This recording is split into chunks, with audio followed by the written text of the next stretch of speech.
do Senhor Jesus, amém? Amém. Está feliz com Jesus, diga amém? Amém. Nós também estamos contentes por estarmos na casa do Senhor. Agradecemos aí o convite do pastor Raul, agradecemos a todos da igreja, né? Também estamos contentes de estarmos aqui com a filha, o genro, né? Mudado para Araraquara, e espero que estejam sendo bênção aqui para os irmãos, né? Esse é o propósito da família pastoral. E como disse o pastor, eu sou pastor da Igreja Presbiteriana Renovada, da primeira Igreja Presbiteriana Renovada de Ponta Grossa, já há pouco tempo, né, 4 anos, mas estou no pastoreio já há 26 anos, né, 26 anos já nessa jornada pastoral, e já pastoreamos no Rio Grande do Sul, Santa Catarina, interior do Paraná, capital do Paraná também, onde eu me converti, e hoje eu estou aqui em Ponta Grossa. Mas para o Senhor nos trazer neste lugar, eu quero convidar você a abrir a sua Bíblia nesse instante, e na sequência, como é de praxe, eu conto o testemunho da minha conversão. Eu não nasci num lar cristão, e é um propósito que eu coloquei no coração, de sempre que eu ministro no primeiro momento em uma igreja, eu trago o testemunho daquilo que Deus fez na minha vida. Abra sua Bíblia em 1 Samuel, capítulo 30, um texto muito conhecido que fala sobre Ziclag e quando ela foi saqueada pelos amalequitas. Primeiro livro do profeta Samuel, capítulo 30. Você que está nas redes sociais, você que está sintonizado conosco, Deus abençoe a vida daqueles irmãos que também, né?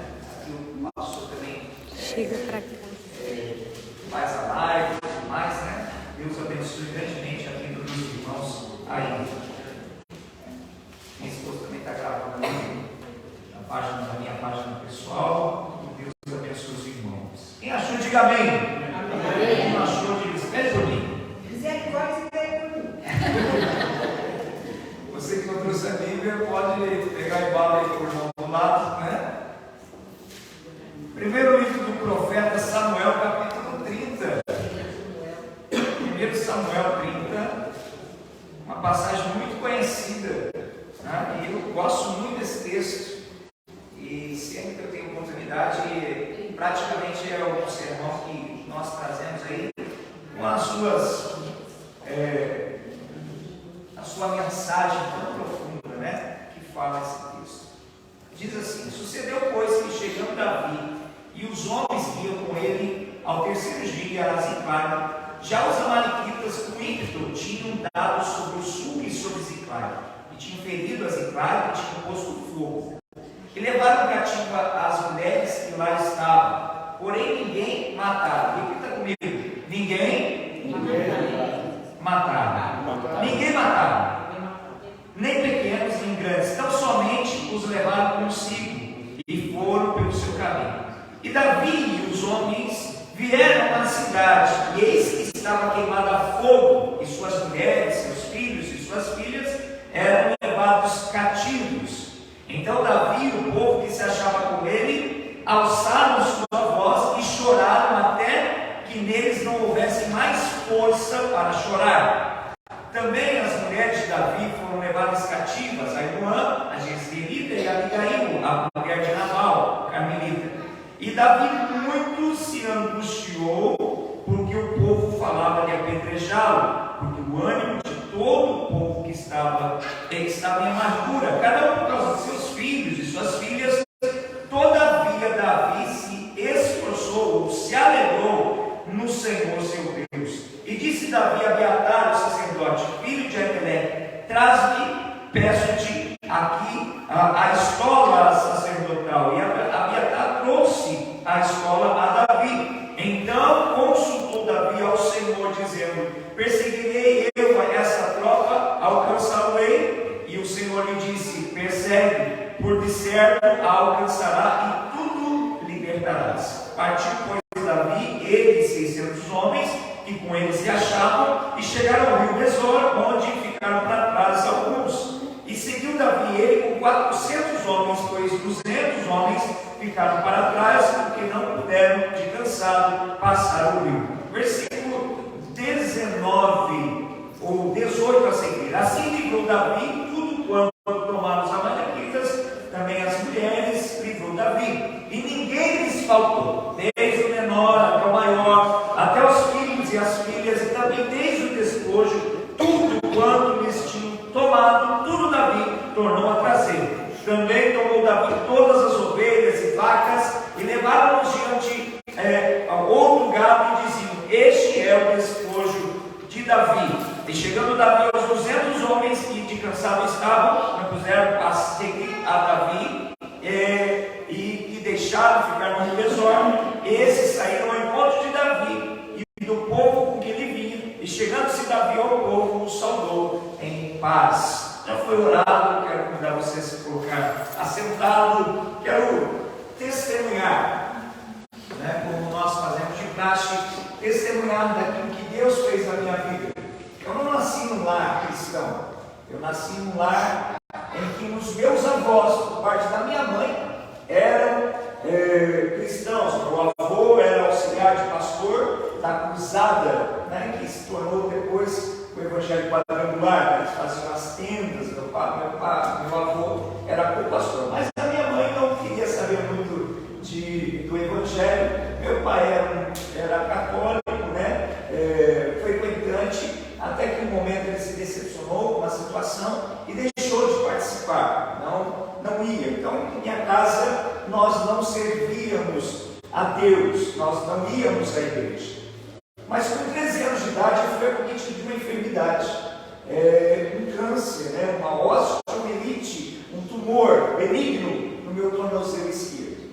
Sei que no momento em que eu saía do banho, ao tocar o pé no chão, eu senti uma dor muito intensa. E ao fazer os exames, constatou-se que na junta do tornozelo eu tinha uma inflamação, um tumor benigno, e aí eu digo para você, existem enfermidades benignas onde o Senhor trabalha, e tudo que Deus faz, Ele tem um propósito. E eu, ao colocar o pé no chão, eu senti uma dor muito intensa, e dos 13 aos 17 anos, eu fiquei nessa situação de hospital, de injeções. Eu tomava uma injeção de manhã, uma injeção à noite para poder suportar a dor, ficava internado há algum tempo, e isso passou toda a minha adolescência, dos 13 aos 17 anos, eu fui acometido dessa enfermidade, e infelizmente, algumas coisas da minha adolescência eu perdi, ou felizmente, vamos assim dizer, algumas coisas o Senhor me poupou, outras, eu gosto de futebol, mas não sei nada, jogar nada. Eu brinco de vez em quando com o pessoal lá, mas sou perna de pau até por causa dessa situação. Mas com 16 anos eu conheci se tornou um grande amigo meu.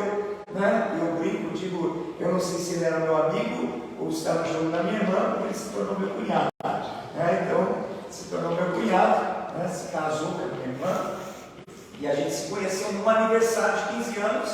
E a gente saía, a mãe dele deixava ele andar com o carro, e ele pegava o carro, passava lá em casa, e a gente saía, dava umas voltas com os adolescentes, passava tarde ali, passeando nos parques em Curitiba, onde eu nasci, mas no domingo à tarde, a sua mãe liberava o carro, mas ele tinha que levar a mãe dele para a igreja.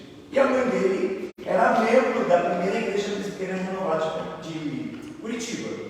E lá nós chegávamos, levávamos a atender, estacionávamos o carro na frente, só que nós não entrávamos na igreja. Isso em 1989, já faz um tempo que eu sou convertido já, 30 e poucos anos eu me converti. Eu me converti com 17 anos, eu estou com 50, vou fazer 52, e naquela época, a igreja presbiteriana renovada era um pouco mais fechada, para não dizer que era bem fechada, por sinal.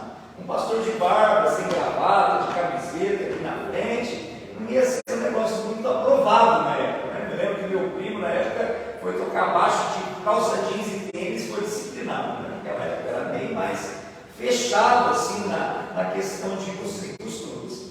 Televisão, por sua vez, nada, E eu me lembro que o meu cunhado, meu amigo na época, nós levávamos uma televisão portátil e ficávamos no estacionamento da igreja assistindo televisão e esperando a mãe dele sair.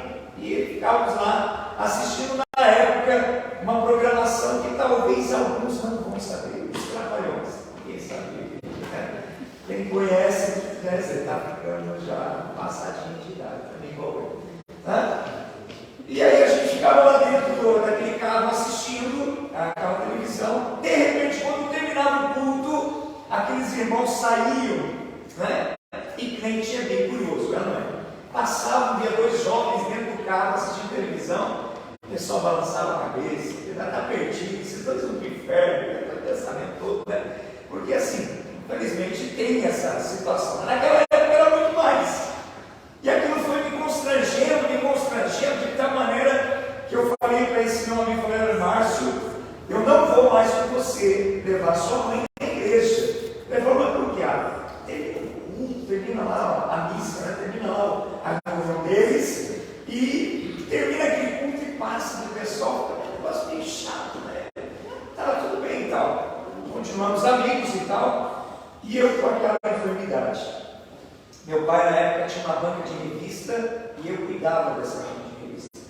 E certa tarde, e aí passou um tempo, esse meu amigo sumiu, desapareceu, né? Desapareceu, não passava mais na casa e tal, né? E certo momento eu estava na tarde lá na banca de revista pensando sobre a minha vida, né?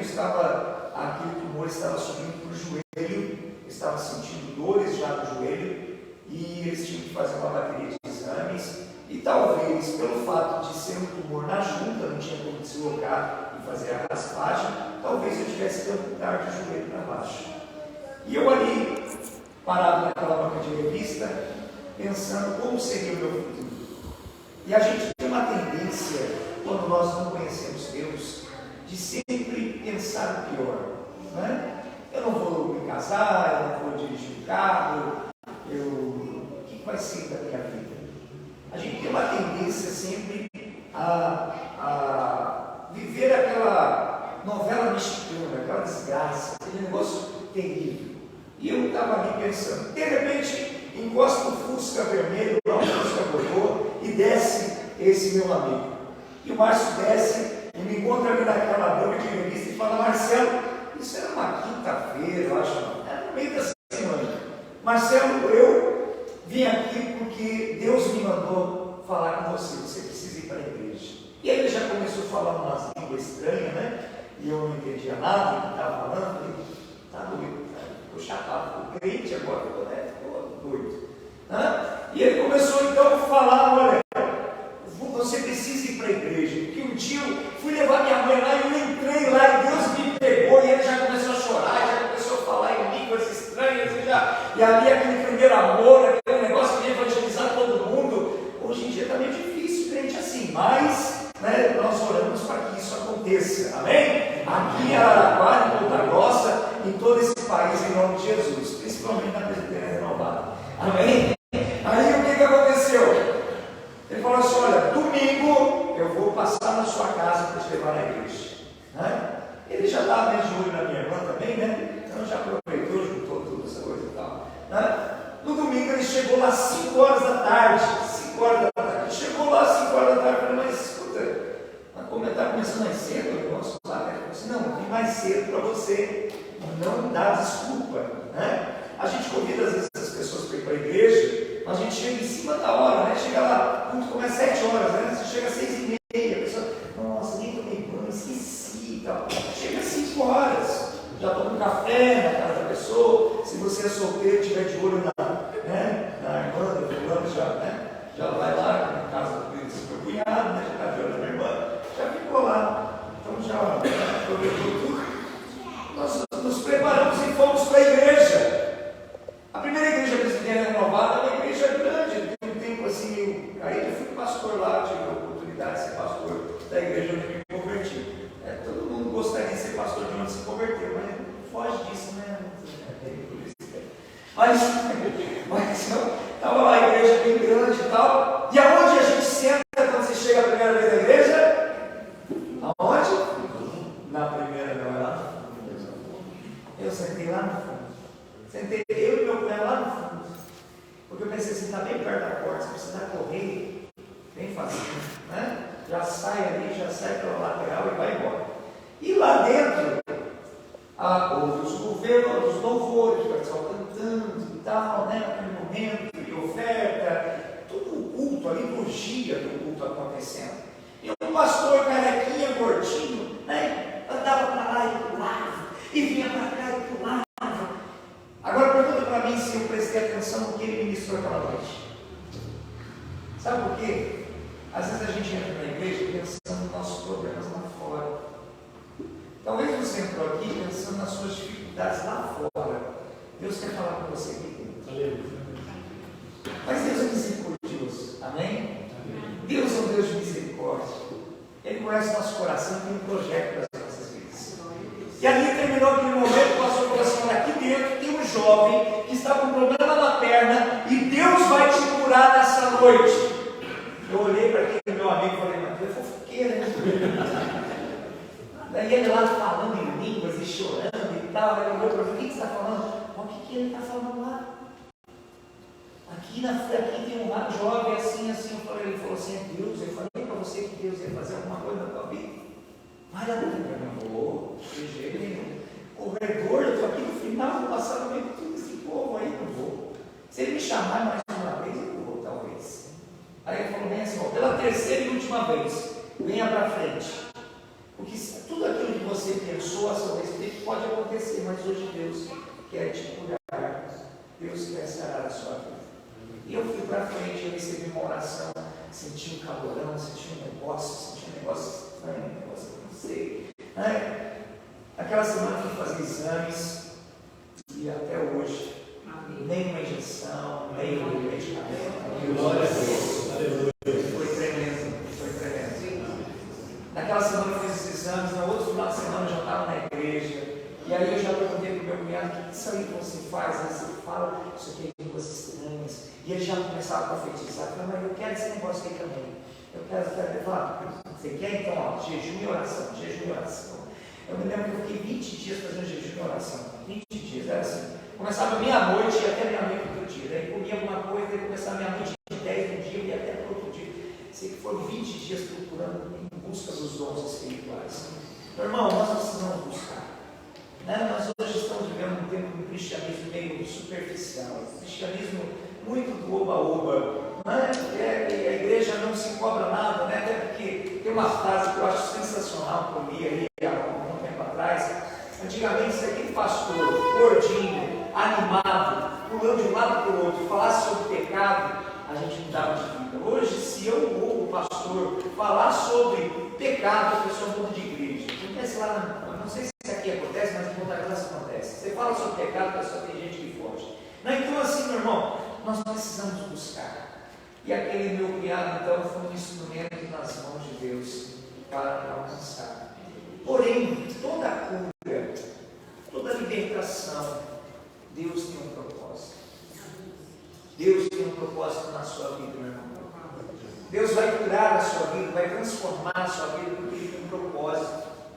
Alguém perguntou para mim: mas pastor, Deus cura todas as pessoas? Não. Meu avô, esse que era pastor, co-pastor do Evangelho Quadrangular, morreu com câncer no esôfago. E eu me lembro que as suas últimas palavras: eu já era convertido. E quando eu vi meu avô, eu falei: Senhor, o Senhor me curou, por que não cura meu avô? Ele é muito melhor do que eu. Ele é muito melhor do que eu. Aí Deus fala assim: é porque o meu propósito na vida dele já se cumpriu, a sua está começando. Deus tem um propósito. E eu me lembro que meu avô, numa tarde que eu fui lá visitar ele deitado lá na cama, sem poder comer, sem nada, magrinho mesmo, né? O esôfago com câncer. Ele chegou um rapaz, ele era sapateiro, meu avô era sapateiro. E chegou um rapaz lá e falou assim: e senhor Otávio, como está o senhor? E meu avô, bem fraquinho, falou assim: eu estou bem, porque eu sei para onde eu vou. Aleluia. E aí ele pergunta para aquele jovem assim: e você, como você está? Se hoje você estivesse na mesma situação que eu. E aí, aquela fala mudou, e aquilo, meu avô foi um referencial. Eu tenho a Bíblia dele lá em casa, tudo anotadinho, né? Eu tenho aquela Bíblia guardada, é algo assim valor, tá? Aquilo que eu experimentei, vivenciei com o meu avô. E depois vendo tudo que ele ministrava na nossa vida, né, como netos e tudo, e ele disse: um dia eu quero ver você formado. Ele não me viu formado, mas ele pôde ver o seu neto batizado, e não formado na teologia, hoje eu faço psicologia, mas formado na vida cristã. É isso que Deus quer para nós. Então, meu irmão, Deus tem um propósito para você. E quando nós lemos esse texto, e eu acho sensacional esse texto aqui de Samuel, quando se fala de Davi e Ziclague, porque Davi, ele teve experiências maravilhosas. Um camarada que era um pastor de ovelhas se torna um grande guerreiro, se torna, Deus tinha um propósito na vida daquele jovem. Já começa com o seu chamado, com a solução, né? Jessé chega lá na família, Samuel chega na família de Jessé, e ali ele chama, ele vai lá para ungir um novo rei. Deus já não sentia mais prazer em Saul. Deus havia escolhido Saul. Meu irmão, o fato de ser escolhido, o fato de ser ungido, não te dá a condição. Se errar, se falhar, você precisa voltar, precisa se arrepender. E olha só, Deus então rejeita Saul. E ao rejeitar Saul, ele escolhe: olha, na casa de Jessé tem alguém. E olha que interessante, quando Samuel chega lá na tribo, lá na cidade, lá na vila onde Jessé estava, os anciões, as pessoas chegam assim e perguntam para ele assim: é de paz a tua vida? Havia um profeta, e o profeta é aquele que vai mostrar, que vai dizer: olha, está errado aqui, olha, vai indicar, vai mostrar. E Samuel fala assim: não é de paz a minha vida, vim aqui para ungir.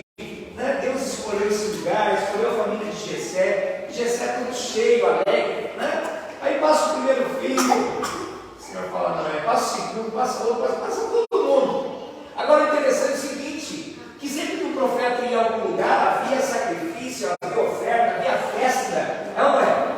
Quando passou por lá na sua casa, faça festa, tá? Faz café aqui. Sabe o café medroso? Não? Sabe o café medroso? Porque tem um café corajoso. O café corajoso é aquele que vem sozinho, só ele. O medroso é aquele que vem acompanhado com um monte de coisa. Então faz o café medroso lá, pastor. E o profeta estava ali. O profeta chegou, não tem. Agora, havia sacrifício, havia oferta. E aonde Davi estava? Cuidando das ovelhas, cuidando ali do rebanho do seu pai. Você acha que ele não viu a Laí? Você acha que ele não viu falar que o profeta estava lá? Ele largou? Não largou. Deus tem um propósito na nossa vida. E talvez você esteja tarefado de coisa para fazer. Talvez você tenha muita coisa para fazer. É você mesmo que Deus está chamando.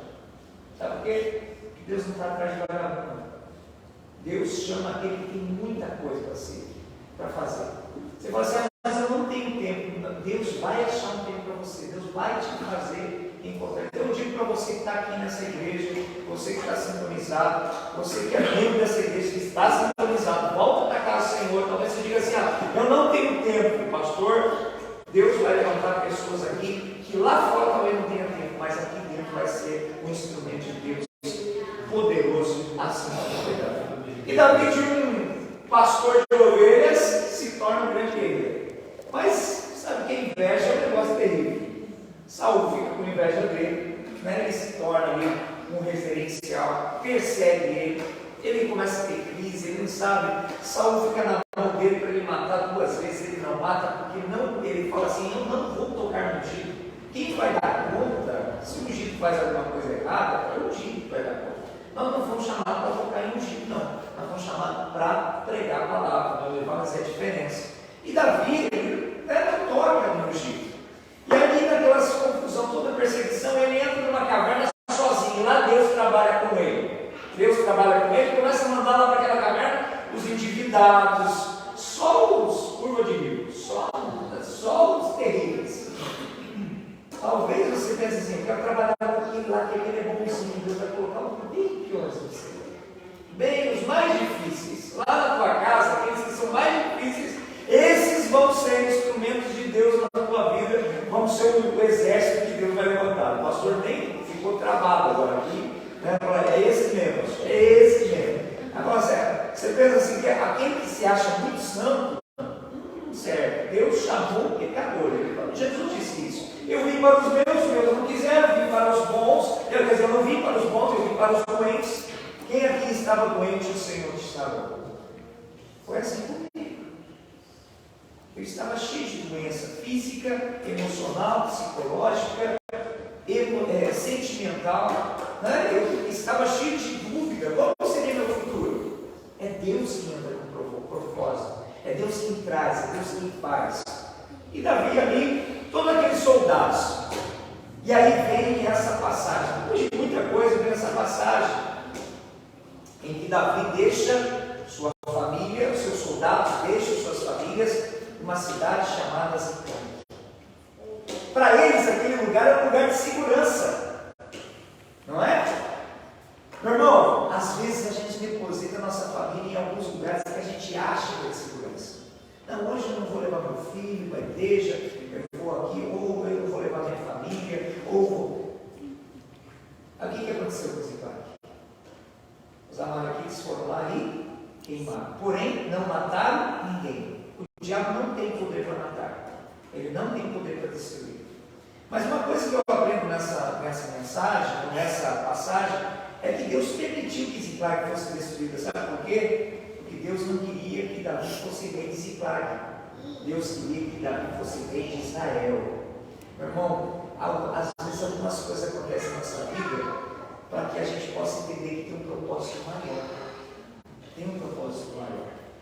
Tem um propósito maior na sua vida, na vida do pastor Raul, de estar aqui, na vida da minha filha, né, meu genro que vieram para cá, 6 horas de viagem para Ponta Grossa, né? Pensei que ia ter os filhos tudo junto, tá ali outro genro, né? Ainda bem que mora em Ponta Grossa, né? Vai que nós vamos ter carro aí, sei lá, né? Tenho 2 filhas, né? 2 filhas, mas Deus faz coisas nas nossas vidas com propósito. Às vezes coisas que parecem que não tem sentido. Ziclague totalmente destruído, um lugar que parecia que era um lugar seguro. Parecia tão seguro aquele lugar. Parecia tão certo. A Bíblia diz que há caminhos que para o homem parecem ser bom, mas o final é morte. Tem coisas que a gente pensa, não é certo. Olha, eu vou fazer assim, eu vou fazer assado. E Deus fala, não é assim não. Porque a palavra final vem de Deus. A gente pode fazer plano. A gente pode fazer projetos, a gente pode fazer muitos projetos, mas é Deus que dá a palavra final. Pode ser projetos ruins ou planos que você pensa, estou enfermo, tenho doença, ou vou passar dificuldade financeira. Você pode estar pensando isso, mas Deus vai te dar uma palavra diferente. No final, você vai entender que Deus quer te fazer muito maior, fazer coisas muito maiores, porque assim diz a Bíblia. Os seus olhos não viram, os teus ouvidos não ouviram, nem chegou ao teu coração aquilo que Deus tem para você. Então, Davi foi isso que aconteceu com ele. Ziclague destruída. A Bíblia diz que eles choraram sem ter força. E a Bíblia não condena você não ter força no seu choro, no seu lamento. O que você não pode é murmurar. Amém? Não pode murmurar. Agora, lamentar você pode. Tem até livro, lamentações, mas não tem livro de murmurações. Né? Lamentações tem. Você pode até lamentar, chorar, até não ter mais força. O choro pode durar uma noite, mas a alegria vem pela manhã. Talvez você esteja vivendo uma noite. Talvez você esteja vivendo um período da tua vida muito sombrio, mas um período em que você não tem resposta. Mas Deus tem o controle de tudo, Ele não é pego de surpresa. Deus não é pego de surpresa. E ali naquela história toda, Davi, ele estava entristecido, estava amargurado. Todos os soldados que estavam ali também estavam. E olha que coisa interessante. Olha o que acontece. Davi era culpado dos amalequitas terem destruído. E o que os soldados estavam querendo fazer com Davi? Apedrejar ele. Talvez você foi chamado como líder. Talvez você é uma referência dentro da sua casa, da sua família, da sua empresa. E tem coisas que fogem do controle da sua mão e as pessoas vão querer apedrejar você. É ou não é? Não é assim? E por isso que muitas pessoas desistem de liderança. Mas, meu irmão, árvore que não dá fruto, ninguém taca pedra, não. Quem dá fruto é aí que taca pedra. As pessoas vão questionar a sua liderança, vão questionar a sua espiritualidade. Ué, mas você não é crente? Já ouviu alguém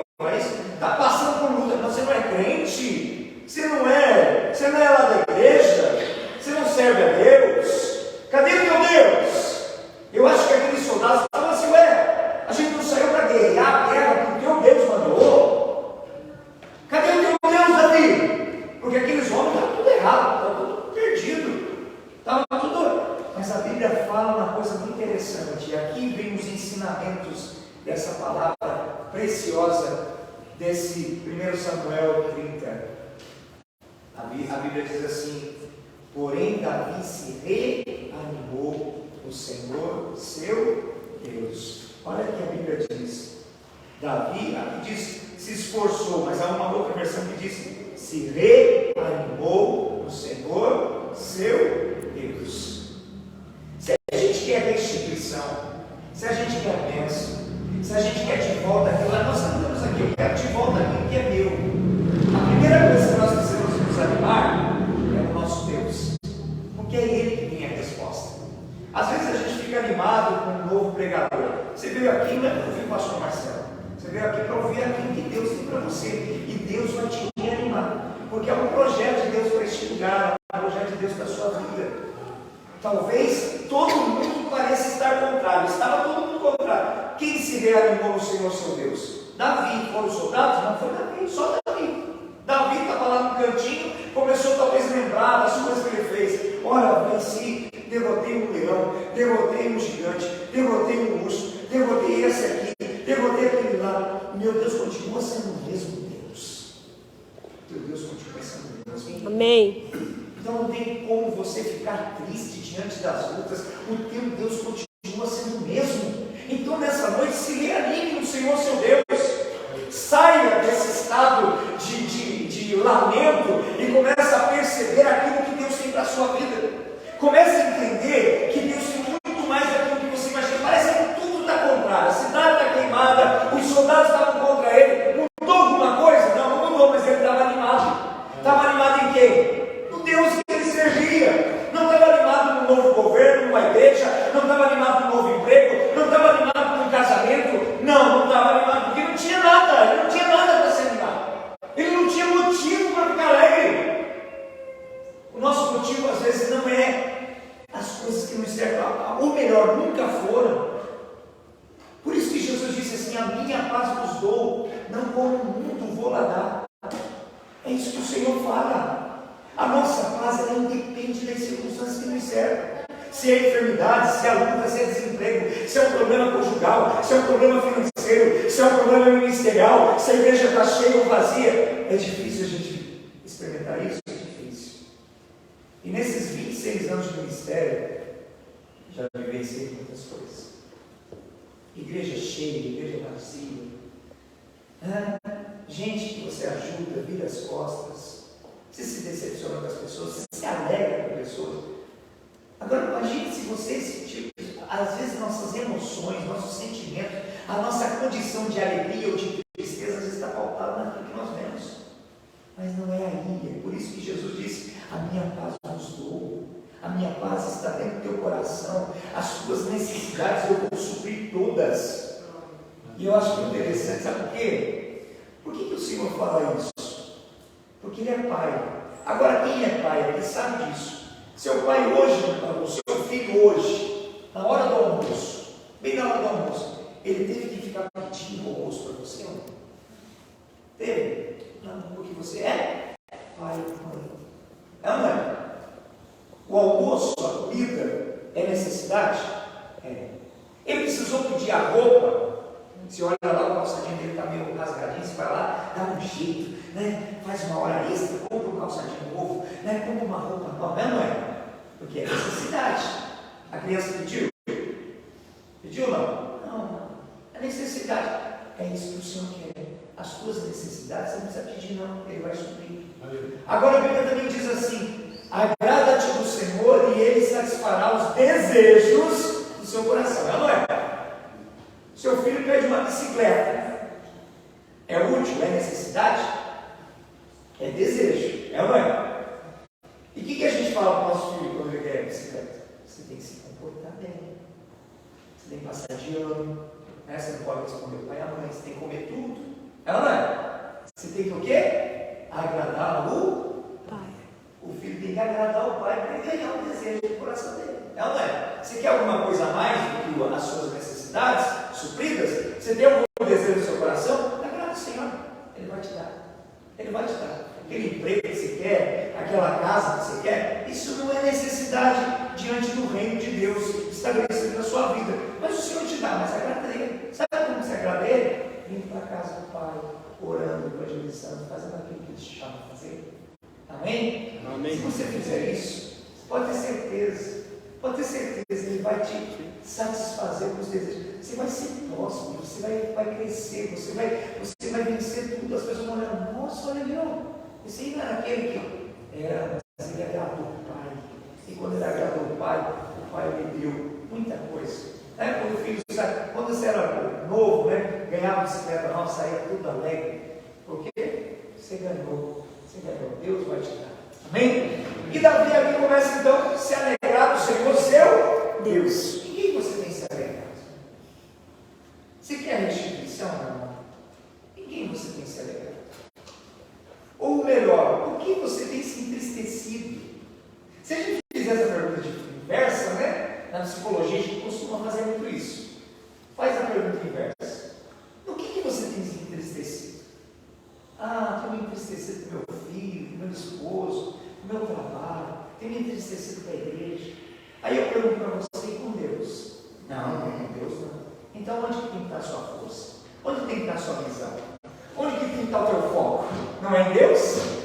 Amém, meu irmão? Então assim você tem que aprender isso. Você tem que entender isso. A tua alegria é o Senhor. A minha alegria está no Senhor. A alegria do Senhor é a minha Força. Essa é a primeira condição. A segunda condição, a Bíblia diz que Davi chama Abiatar o sacerdote. O sacerdote havia fugido lá e foi lá ter com Davi. E esse sacerdote, então, meio que orientava Davi. E Davi ele pede, então, me traga a escola sacerdotal, me traga ali o manto, me traga ali a roupagem, eu quero falar com o Senhor, eu quero consultar Deus. A segunda coisa que precisamos entender, para que haja restituição, para que haja realmente a vitória, para que haja a conquista, nós precisamos aprender a consultar, a ter intimidade com Deus. Ter intimidade com Deus é necessário para que a gente possa vencer as coisas da vida. Consultar Deus, falar com Deus, ter um diálogo com Deus. Agora, consultar Deus não é comunicar Deus. Muito crente que comunica Deus. Já viu como é que é? Nossa, pastor é assim, pastor, eu estou indo lá na igreja tal. Irmão, só comunica. Consultar Deus é diferente. Não é comunicar. A jovenzinha vai lá casar, ajoelha, Senhor, eu vou casar com fulano, Deus vai, não tem nada a ver com isso.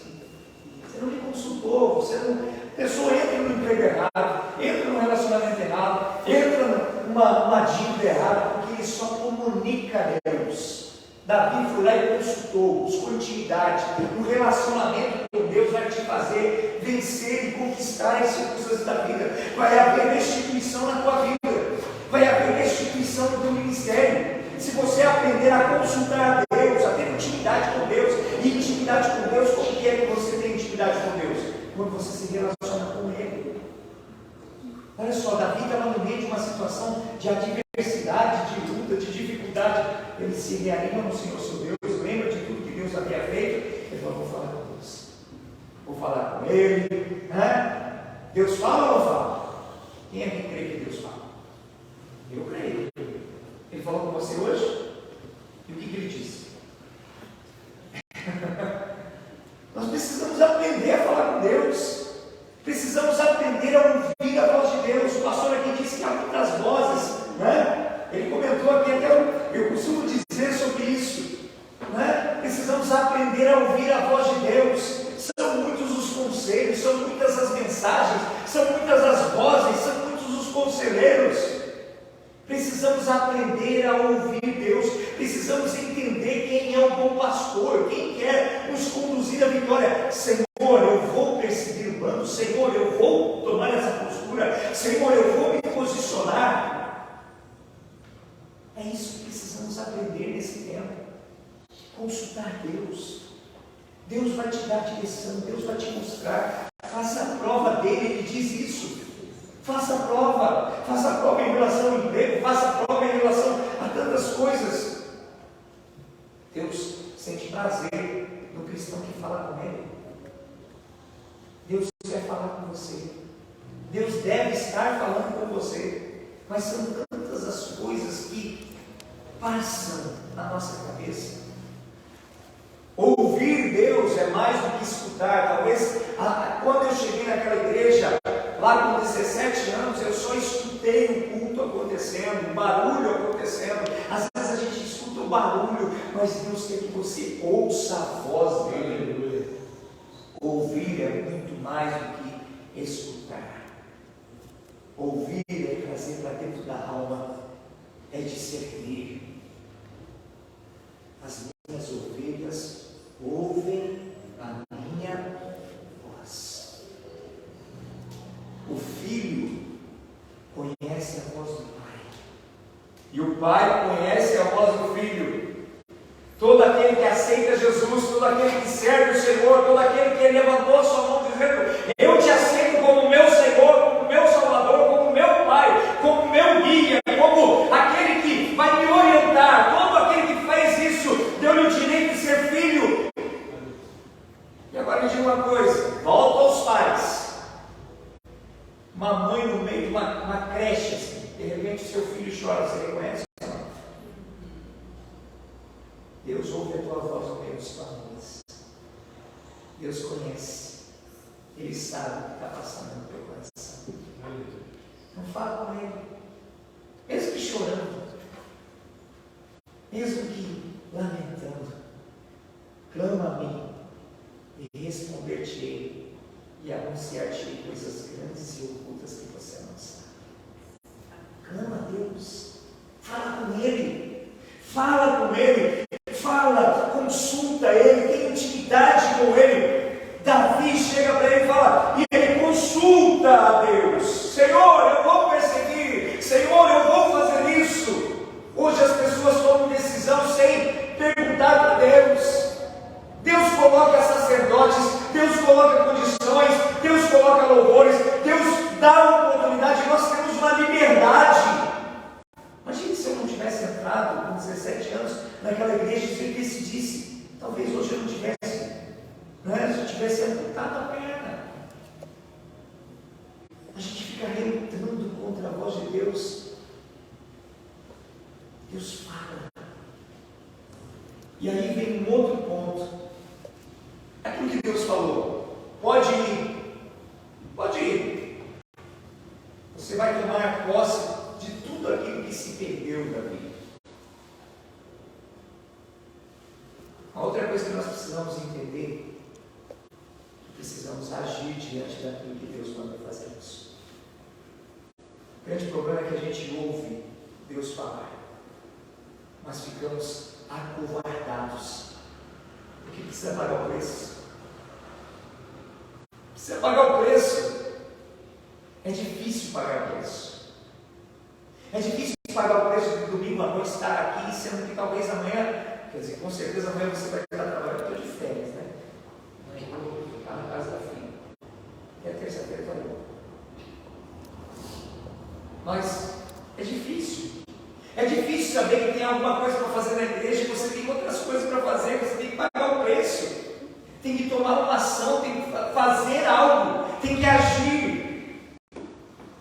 Davi precisava se levantar daquela posição que ele estava ali, de tristeza, de abatimento. Ziclag estava destruído quando Deus falou para ele ir? Estava ou não estava? Estava ali, Deus fez um milagre, trouxe todo mundo de volta. Não fez. Ele tinha que se posicionar, ele tinha que se levantar, ele tinha que ir à batalha, ele tinha que enfrentar a situação. Tem muitas pessoas que não querem, não vão vencer, porque não enfrentam a circunstância, fogem de tomar uma decisão diante do pecado, diante da luta, diante do inimigo. Agora veja bem, aí eu acho um ponto maravilhoso, sensacional. Eu acho algo que me chama muita atenção, é que Davi ali, motivado por Deus, impactado pelo Espírito Santo do Senhor, com uma palavra rema de direção de Deus, Davi sai daquele momento e chega para aquele povo, aqueles soldados que iriam apedrejá-lo. Olha só, Deus falou comigo. Meu irmão, minha irmã, olha que tremendo. Tinha 600 que vai levantar e falar assim: olha, Deus falou com Davi. Olha a convicção desse homem. Olha o semblante desse homem. Olha a alegria desse homem. Olha como a autoridade na palavra desse homem. Não vamos apedrejar, não, vamos com ele, porque a vitória é nossa, pelo nome do Deus que ele serve. Meu irmão, uma pessoa cheia do Espírito Santo, uma pessoa que se alegra em Deus, uma pessoa que tem intimidade com Deus, que consulta Deus, ele se levanta com autoridade. E ao se levantar com autoridade, até aqueles que queriam apedrejá-lo vão se alinhar com ele para ir para a batalha. Sabe aquelas pessoas que eu estou falando para você assim: ó, está vendo Deus? Vamos falar assim: Deus dele é poderoso, Deus dela é maravilhoso. Assim como diz o Salmo 40, esperei confiantemente pelo Senhor e ele se inclinou para mim e ouviu quando eu clamei por socorro, e me tirou de um lamaçal e me colocou sobre uma rocha. E a Bíblia diz que no Novo Testamento essa rocha é Jesus Cristo. Muitos verão, temerão e confiarão no Senhor. Aleluia. Deus quer fazer de você um instrumento, uma atalaia, alguém com autoridade aonde você passar. As pessoas vão olhar e olhar, ali serve Deus, ali vai, olha, está cheio de batalha. Você estava destruída? Estava. A família estava lá ainda presa? Estava. Mas ele se levantou com autoridade. Meu Deus falou comigo. O meu Deus vai me dar a vitória. O meu Deus me respondeu. Eu estou animado no meu Deus. Parece que está tudo destruído, mas o meu Deus disse que eu terei de volta tudo aquilo que é meu. E isso aí contagia outras pessoas. Meu irmão, Deus quer que você contagie outras pessoas. Porque o teu Deus continua sendo o mesmo Deus de Davi. Ele não mudou. Para de andar cabisbaixo. Alegra-te no Senhor teu Deus, consulta Ele e levanta a cabeça e diz: o meu Deus falou comigo. E esse Deus que falou comigo vai me dar a vitória. E quem quiser ir comigo vai vencer junto. Vai ter o despojo. Vai ver. Muitos verão, temerão e confiarão no Senhor. E ainda diz mais o Salmo: tu colocou o hino de louvor nos meus lábios. O que era lamento agora é louvor. O que era tristeza agora é cântico. Aquilo que não tinha significado nenhum agora, diante do Senhor, aquele que estava com louvor, aquele que não tinha condição nenhuma, o improvável se torna agora um vencedor. Tudo Deus tem um propósito. Tudo Deus tem um propósito. Deus tem um propósito na tua vida. Deus tem um propósito. Quando ele passou o Raul aqui, e eu fico animado, eu vi ele aqui, primeiro culto que eu vi ele aqui, pregando, animado e tal. Tinha menos gente que hoje. Ficando aqui, pastor animado. Vocês têm uma bênção aqui. Estou animado. Falei para minha filha, andou indo em umas outras igrejas, mas agora está renovado. Senão ele ouve teu pai. Me converti nessa igreja, meu filho lá. Nem ajuda a pastora aí. Você sabe o que é, né? Andou esse tempo todo, o pai sabe o que é ser pastor. E eu fiquei tão contente, até eu falei com o pastor Adegorinho, presidente da Igreja Nacional. Ela arrumou aí, né, a mesa da ceia. Ela mandou foto para nós, a minha primeira ceia para comer, mesa da ceia. Eu mandei para o pastor Adegorinho e falei: olha, primeira ceia que ela arrumou aí. Ele conheceu ela pequenininho, né? E a gente se alegra no Senhor. Porque tudo Deus tem primeiro. E não é só para você, é para a sua família e para aqueles que te cercam. Mesmo que aqueles que te cercam sejam curva de rio. Tudo que estavam com ele lá, estavam querendo apedrejar ele. Estavam querendo apedrejar. Mas Deus abençoou aqueles lá? Abençoou. No meio do caminho ficou 200 para trás. Vai ficar gente para trás, meu irmão? Vai ficar gente para trás. Pode ter certeza que fica. Porque as pessoas às vezes perdem foco. Mas uma pessoa que não vai perder foco é você. Se Deus falou com você, se você está animado no Senhor, seu Deus, não perca o foco. porque o Senhor vai te dar de volta tudo aquilo que se perdeu, tudo aquilo que te pertence, seu ministério, sua família, sua casa, seus bens, acima de tudo, a sua vida espiritual será realmente um referencial para onde você passar. Jesus chega para uma mulher no poço de Jacó, e aquilo é outra passagem que eu acho muito interessante. Aquela mulher vai ao meio-dia, num horário que não era o horário de pegar água, de colher água, né? De pegar água, porque ela tinha vergonha. Ela já tinha sido rotulada na sua cidade, ela já tinha sido rotulada na região onde ela morava. Não era uma mulher muito digna. E o que me chama a atenção é que quando Jesus chegou nessa terra, ele não se importava, ou melhor, ele dizia: olha, venha do jeito que você está. Você não vai ficar do jeito que você está, mas venha do jeito que você está. E quando Jesus esteve aqui, sabe em quem ele bateu forte? Não foi na mulher samaritana, não foi na mulher que foi pega em adultério, não foi em Zaqueu que roubava. Ele bateu forte, foi no religioso. Religioso era um bando de hipócrita, sepulcro caiado, né? Por fora é bonito, mas por dentro é morto. E aquela mulher, ele falou: como veio passar com aquela. Ele deu uma volta para chegar naquele lugar. E ele chega lá e aquela mulher começa a conversar com aquela mulher. E ela fala: olha, não estou entendendo nada que você está falando. Você está falando que é para lá. Então, você é judeu, nós somos samaritanos, não tinha nem que estar conversando. E aí Jesus falou assim: mas eu tinha que estar aqui falando com você. Talvez você diga assim: Senhor, você nem tinha que estar falando comigo, eu sou tão pecador. Aí Jesus fala assim: onde abundou o pecado, superabundou a graça. Aquilo que parecia difícil do homem, aquilo que não tinha significado nenhum, aquilo que era insignificante, aquilo que era improvável, como aqueles soldados que estavam na vida, é esse que Deus quer levantar. E aquela mulher ali no poço de Jacó, ela fala assim: mas Senhor, o Senhor não tem como tirar ela. Ele fala para ela: se você pedir para mim, eu vou te fazer fluir rios de água viva. Ele começa a falar, e ela fala: eu vejo que é profeta, ele está falando da minha vida, a palavra dele está entrando no meu coração, minha vida está mudando, está transformando. E ela começa a se reanimar, e ela começa a ter intimidade com Jesus ali, ela começa a conhecer Jesus, ela começa a conhecer o Evangelho. O que acontece? Primeira missionária de Samaria, ela chega lá naquela cidade, ela esquece o balde de água, ela esquece quem ela era, ela deixa os rótulos para trás, chega naquela cidade e começa a pregar e falar do amor de Jesus e do Evangelho que mudou a vida dela. Sabe por quê? Porque ela não estava se importando com as pessoas que estavam lá fora. A alegria estava no coração dela. Davi sai daquele lugar lá, ele não estava se importando se aqueles homens iam dizer: nós vamos te apedrejar. Não, ele estava cheio de autoridade do Espírito Santo de Deus. E ele fala: o meu Deus falou comigo. Aquela mulher em Samaria chegou: o profeta Jesus falou comigo, a vida de vocês precisa ser transformada. Assim também Davi foi cheio do Espírito Santo, e uma pessoa cheia do Espírito Santo transforma até aqueles que estão ao seu redor. E é isso que Deus quer fazer com a sua vida hoje. Deus vai te levantar.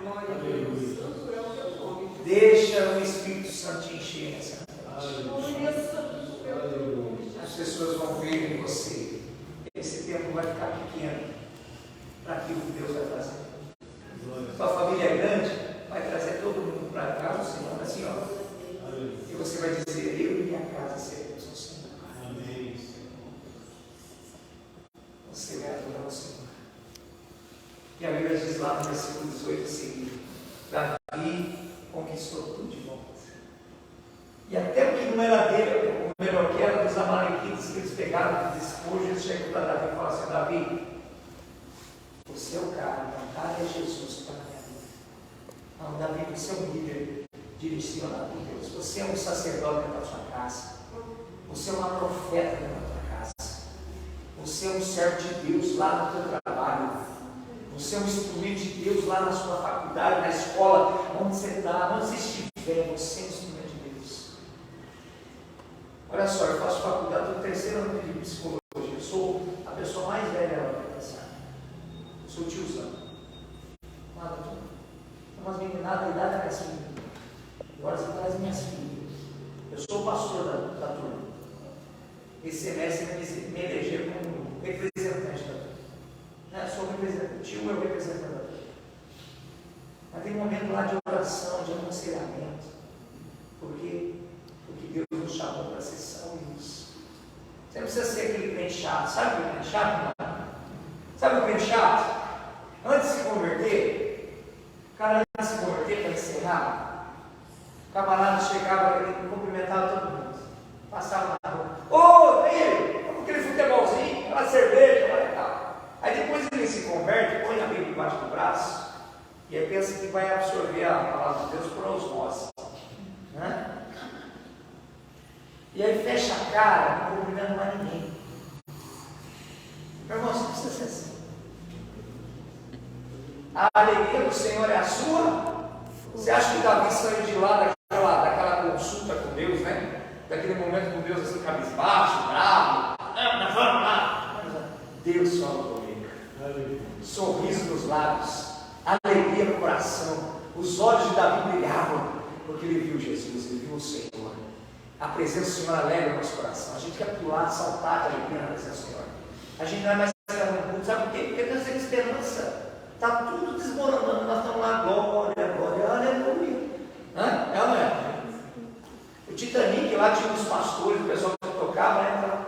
O Titanic afundando, eles cantando louvores, né? Por quê? Eles tinham esperança, eles tinham alegria. Assim como o meu avô, ele sabia para onde ir.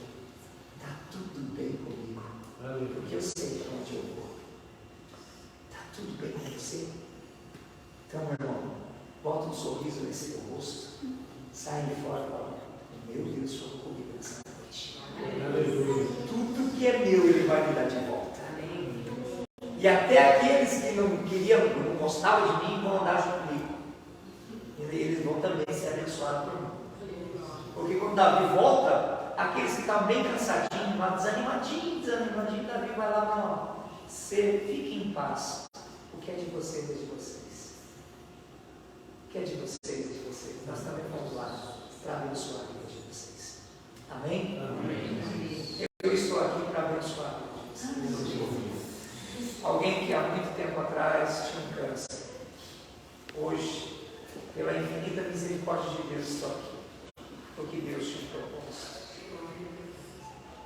E eu espero que esse propósito se cumpra também na sua vida. No seu ministério, na sua casa, na sua família. Entenda que vão haver pessoas que vão querer te apedrejar, até pessoas que andavam junto. Entenda que haverá momentos que você não vai ter resposta. Entenda que vai ter momentos que você vai chorar sem ter forças para chorar. Mas a Bíblia diz que a alegria do Senhor virá pela manhã cedo. Em nome de Jesus, receba essa palavra. Amém. E entenda que tudo que é teu, o Senhor pode dar. Coloque-se em pé, quero orar com você. Aleluia, Jesus. Feche os teus olhos. E eu quero orar por você que está aqui nessa noite, ou você que está nas redes sociais. Talvez você esteja passando por um momento de luta. Talvez aquilo que parecia ser seguro, sabe aquele emprego que estava seguro? Eu nunca vou me mandar embora. Chegou lá aquela cartinha de demissão. Aquela situação na família: olha, nunca meu esposo ou minha esposa, meu pai, minha mãe, nunca essa situação iria acontecer na minha mãe. Aconteceu. Você não tem resposta, você está chorando, está triste. Nessa noite o Senhor está te dizendo: alegra-te, anima-te em mim, porque eu não sou pego de surpresa. A história da tua vida, os dias da tua vida estão escritos na palma da minha mão. E eu não perdi o controle sobre você ou sobre as circunstâncias. Talvez você foi pego de surpresa, mas Deus não. Feche teus olhos. Pai amado, nós te agradecemos e te exaltamos. Te agradecemos, ó Pai, porque em todas as circunstâncias somos mais do que vencedores. Mas cremos, ó Pai, que a Tua palavra, ela é, Senhor, aquilo que nos direciona, nos dá, Senhor, vida e esperança diante das circunstâncias. Pai, nessa noite, eu quero te pedir, ó Deus, que a Tua palavra tenha achado nesses corações um ambiente agradável para que possa ser, ó Pai, semeado germinado e venha crescer e produzir frutos e frutos que permaneçam. Que muitos vejam, ó Deus, Senhor, na ação dos teus filhos, a certeza do Deus que serve. Que cada um deles, ó Pai, possam ser mananciais vivos nas tuas mãos, para transmitir a tua palavra por onde passar. Assim como Davi chegou para aqueles soldados e disse: nós iremos tomar posse de volta de tudo aquilo que nos pertence, porque o meu Deus falou comigo. Assim como aquela mulher samaritana chega naquela cidade e diz: eu ouvi do profeta, eu vi o Messias, eu ouvi, e ele encheu meu coração de esperança. Assim também eu quero te pedir, ó Deus, que o coração dos teus filhos e das tuas filhas sejam cheios de esperança nessa noite, cheios, ó Pai, da certeza, da convicção de que estarão, ó Pai, seguindo a jornada, Pai, para a vitória. Davi conseguiu aquela jornada até os amalequitas. No meio do caminho encontrou um escravo. O Senhor tratou bem aquele escravo, porque ele também, Senhor, era uma vítima, mas ele segue o trajeto, Senhor, até chegar no ambiente aonde haveria a vitória. Talvez o trajeto, Senhor, alguns tiveram dúvidas, outros ficaram no meio do caminho, mas Davi estava convicto de que o Senhor tinha falado com ele. Assim eu te peço, ó Deus, que o coração dos teus filhos e das suas filhas, a convicção, ó Deus, de que o Senhor está falando com eles, e que eles vão sair deste ambiente, vão sair deste lugar, ó Pai, certos de que a vitória estará, Senhor, e já está determinada pelo Senhor, e que tudo aquilo que lhes pertence, família, ministério, vida social, vida profissional, vida financeira, emocional, sentimental, Senhor, está, Senhor, estabelecida no Senhor, e haverá vitória, e no final de tudo, o teu nome será glorificado, e o Senhor será conhecido e reconhecido, através, ó Pai, dos feitos que o Senhor fará na vida desses que aqui estão, Senhor, aqueles que estão sintonizados, ó Pai, nas redes sociais, aqueles, ó Pai, que estão, ó Pai, Senhor, talvez desanimados, traga ânimo novo, Senhor, traga, Senhor, uma visão, Senhor, da tua vontade, do teu reino, e em nome de Jesus, levanta líderes, homens e mulheres, comprometidos com o Senhor, cura as enfermidades da alma, cura as enfermidades físicas, cura, Senhor, agora, as enfermidades espirituais, Senhor, o ministério frustrado, Senhor, a tristeza, ó Pai, as frustrações que esta vida, Senhor, as circunstâncias trouxeram. Eu quero te pedir, ó Pai, que eles possam focar no Senhor e entender que em Ti nós somos mais do que vitoriosos. E eu te peço, ó Pai, que a vitória seja estabelecida sobre esta vida, sobre esta igreja, sobre a vida do pastor Raul, sua família, os líderes que o Senhor tem levantado neste lugar, ó Pai, na cidade de Araraquara, Senhor. Seja esta igreja um referencial, sejam essas famílias, ó Pai, canais de bênção por onde passarem, e em nome de Jesus, o Senhor seja conhecido como Deus que levanta os improváveis para, Senhor, conquistar a vitória.